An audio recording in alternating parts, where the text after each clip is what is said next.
Pourquoi le mépris nous affecte-t-il autant? Pourquoi une simple remarque ou une attitude dédaigneuse peut-elle bouleverser notre journée et ébranler notre confiance en nous-mêmes? Le mépris touche une corde sensible en nous, celle de la reconnaissance et de l'estime personnelle. Il remet en question notre valeur et notre place dans le monde. Mais comment faire face à cette émotion négative qui, si elle n'est pas maîtrisée, peut devenir destructrice? Dans un monde où les interactions sociales et professionnelles sont omniprésentes, apprendre à gérer le mépris devient une compétence essentielle. Le mépris, qu'il soit manifeste ou subtil, est une forme d'agression psychologique qui peut profondément affecter notre bien-être émotionnel. Il est souvent l'expression d'un jugement négatif porté par l'autre, qui peut toucher nos points les plus vulnérables. En réagissant impulsivement au mépris, nous risquons de renforcer les conflits et de nous enfoncer dans un cercle vicieux d'amertume et de ressentiment. C'est ici que la philosophie stoïcienne peut nous offrir des outils précieux. Cette philosophie antique, encore pertinente aujourd'hui, nous enseigne à distinguer ce qui dépend de nous, nos pensées et nos actions, de ce qui ne dépend pas de nous, les opinions et comportements des autres. Pour illustrer de manière concrète et inspirante comment les principes stoïciens peuvent être appliqués face au mépris, nous allons suivre l'histoire de Clara. Clara est une jeune professionnelle confrontée aux critiques acerbes de son collègue Marc. À travers son parcours, nous verrons comment elle utilise les enseignements stoïciens pour transformer une situation négative en une opportunité de croissance personnelle et professionnelle. Avant de plonger dans cette histoire, je vous invite à vous abonner à la chaîne YouTube Esprit Stoïcien et à activer les notifications. En rejoignant notre communauté, vous découvrirez des vidéos inspirantes et éducatives sur la philosophie stoïcienne et son application dans la vie moderne. Vous apprendrez à maîtriser vos émotions, à renforcer votre résilience et à vivre de manière plus épanouie. Ensemble, nous explorerons comment les sages enseignements des stoïciens peuvent nous guider vers une vie meilleure. Clara était une jeune femme ambitieuse, travaillant dans une entreprise de marketing numérique en plein essor.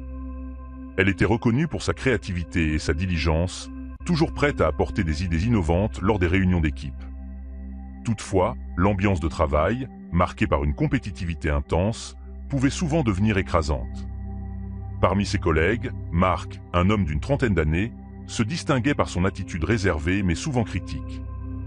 Clara et Marc entretenaient une relation professionnelle cordiale, mais une certaine distance persistait entre eux.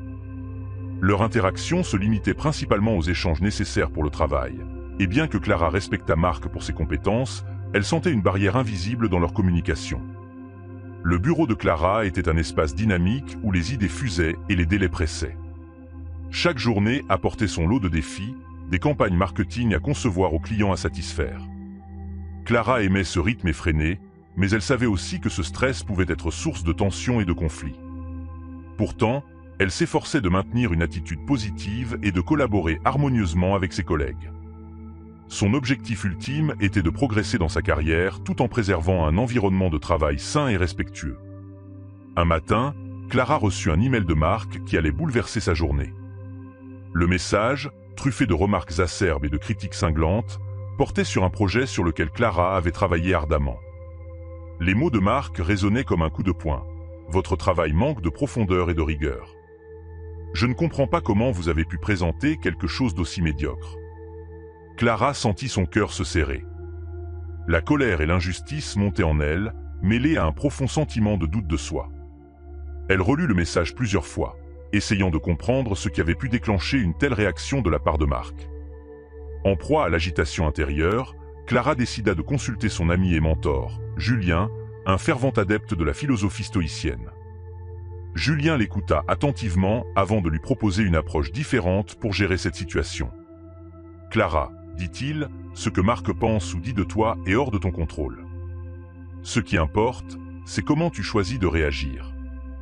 Souviens-toi des enseignements stoïciens, concentre-toi sur ce qui dépend de toi et laisse de côté ce qui ne l'est pas. » Inspirée par les paroles de Julien, Clara se lança dans une exploration approfondie des principes stoïciens. Elle commença par l'introspection, un exercice crucial pour tout stoïcien. Chaque soir, elle prenait quelques minutes pour réfléchir à ses émotions de la journée, essayant de comprendre leurs origines et leur impact sur son comportement. Elle nota dans son journal comment les remarques de Marc avaient déclenché des sentiments de colère et de doute. Elle se rappela alors des enseignements de Sénèque: nous souffrons plus souvent dans notre imagination que dans la réalité. Clara se concentra également sur la dichotomie du contrôle, un concept fondamental du stoïcisme. Elle apprit à distinguer ce qui dépendait d'elle, ses pensées, ses actions, ses réactions, de ce qui échappait à son contrôle, les paroles et les jugements des autres. Cette prise de conscience lui apporta un sentiment de libération. Elle réalisa que le mépris de Marc n'avait de pouvoir sur elle que si elle lui en donnait. Les jours suivants, Clara mit en pratique ses principes face à de nouvelles situations de mépris. Lorsqu'un client insatisfait l'accusa de ne pas comprendre ses besoins, elle respira profondément et répondit calmement, en se concentrant sur la solution plutôt que sur la critique. Un autre jour, lorsqu'une collègue la snoba ostensiblement lors d'une réunion, Clara se rappela que son bonheur ne dépendait pas de l'approbation des autres, mais de sa propre perception d'elle-même. Chaque soir, Clara consigna ses expériences dans son journal, observant ses progrès et ses défis. Elle se surprit à ressentir moins d'agitation intérieure et plus de sérénité. Elle commença à voir les critiques comme des opportunités d'apprentissage plutôt que des attaques personnelles.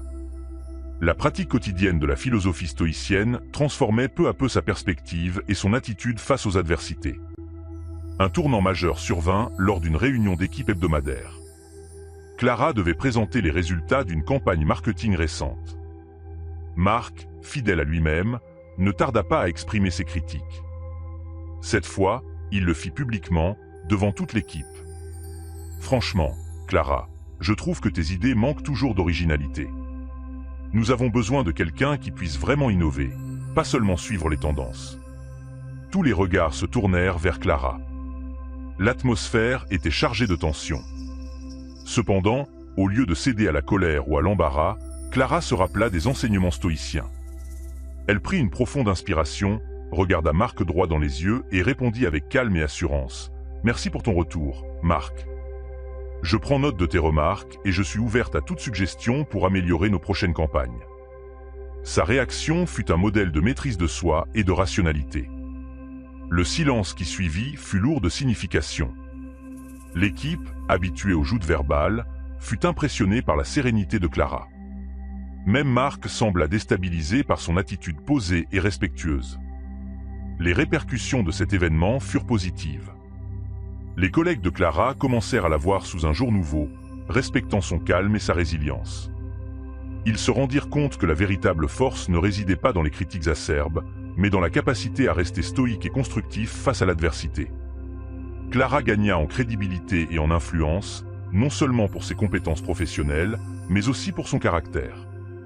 Quelques mois plus tard, Clara prit un moment pour réfléchir à son parcours. Assise à son bureau, elle ouvrit son journal et relut les entrées des derniers mois.